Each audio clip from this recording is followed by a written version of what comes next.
كذلك نحن أيضا لا نقبل قول الإمام الشافعي رحمه الله تعالى بصحة صلاة المنفرد خلف الصف بلا عذر، كما هو مذهب الشافعي. قول الإمام الشافعي في هذه الجزئية نعتذر له عن قبولها. لماذا؟ لثبوت مخالفتها للسنة. وكذلك أيضا نحن لا نقبل قول الإمام أحمد رحمه الله في رواية عنه أن الدباغ ليس وسيلة من وسائل التطهير.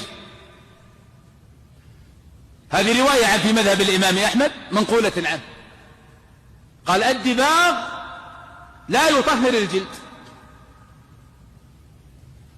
ولو نظرت إلى الأدلة الدالة على أن الدباغ من جملة ما تطهر به جلود الميتة لوجدتها أكثر من أن تحصر.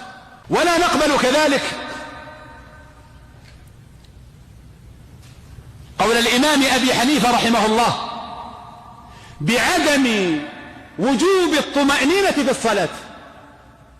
هو يقول كذا: مذهب الحنفية أن الطمأنينة ليست ركنا في الصلاة ولا واجبا. هل نقبل قولهم؟ الجواب لا. لما؟ لأنه على خلاف الدليل. القاعدة التي يقررها المالكية من أن حديث الآحاد إذا تضمن مخالفة عمل أهل المدينة فالمقدم عند المالكية ماذا؟ أجيبوا عمل أهل المدينة. لو اعتمدنا هذه القاعدة أو يتضمن اعتمادها رد شيء من النصوص، الجواب نعم يتضمن رد شيء من النصوص.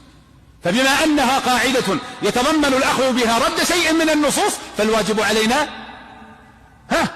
اقتراحها وإلغاؤها وإبطالها.